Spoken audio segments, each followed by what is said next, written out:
الحضارة العيلامية.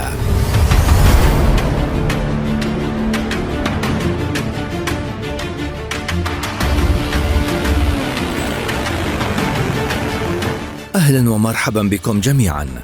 في الحلقة السابقة تم الحديث عن أصل العيلاميين وأيضا أسباب نشأة الحضارة العيلامية والعوامل التي أدت إلى ازدهارها، ولكن في حلقتنا اليوم سوف نستعرض لكم 3 شخصيات في هذه الحضارة بإيجاز، وأيضا ذكر الأسباب التي أدت إلى سقوط الحضارة العيلامية والعوامل التي ساهمت في انهيارها.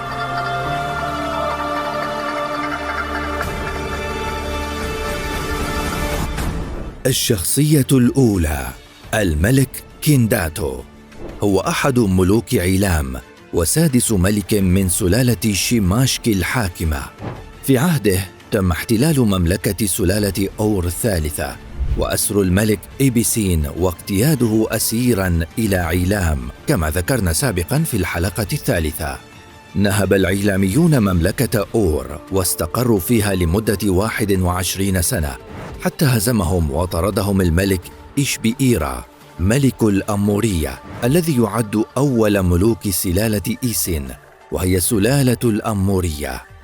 الشخصية الثانية الملك بوزر إنشوشيناك، كان ملك عيلام حوالي 2100 قبل الميلاد، وهو الملك الأخير لسلالة آوان الحاكمة.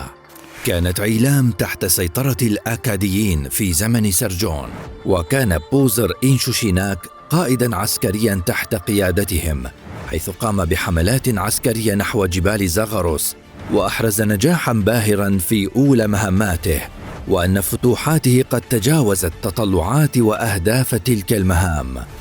بسبب هجوم الأموريين والغوتيان على الإمبراطورية الأكادية أدى ذلك إلى مرور الإمبراطورية الأكادية بحالة ضعف وعدم استقرار، مما فتح المجال للقائد الشاب بوزر إنشوشيناك بأن يعلن استقلاله عنهم وجعل نفسه ملكاً على عيلام، ووحد المناطق المجاورة لها وضمها في مملكة واحدة.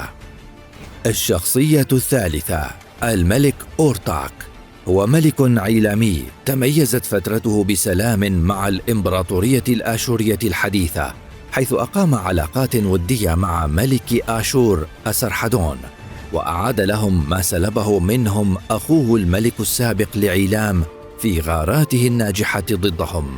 ولكن سرعان ما انتهت فترة السلام تلك بعد وفاة ملك آشور أسرحدون، وخلفه الملك آشور بانيبال، بسبب أن أورتاك قام بمهاجمة الآشوريين، مما أدى إلى إشعال فتيل الحرب بين المملكتين التي نتج عنها فيما بعد هزيمة العيلاميين وتدمير عاصمتهم سوسة والقضاء على مملكتهم.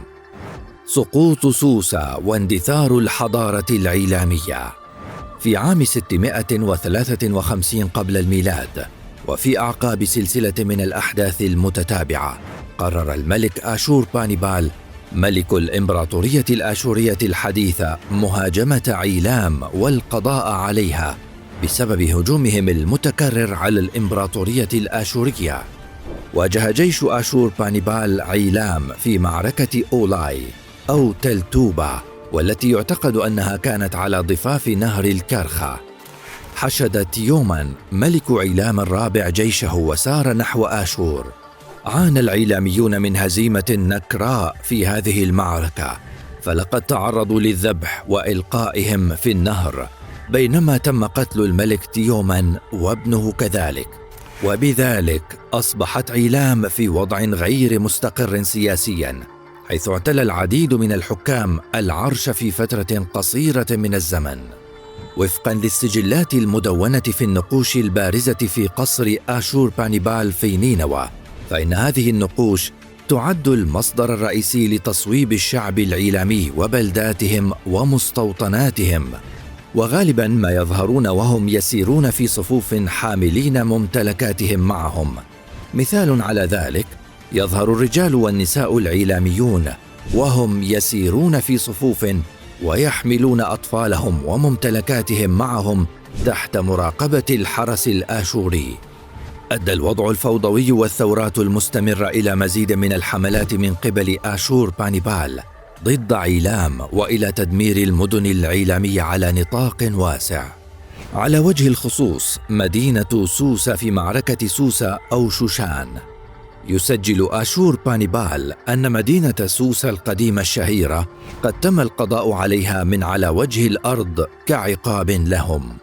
في القرن السادس قبل الميلادي أدى صعود الأخمينيين إلى وضع حد للنفوذ السياسي لحضارة ومملكة عيلام الضعيفة كقوة سياسية مستقلة، حيث تم ضم جميع مدن وأراضي عيلام مع أراضي مملكة آشور ومملكة بابل إلى حدود الإمبراطورية الأخمينية الصاعدة.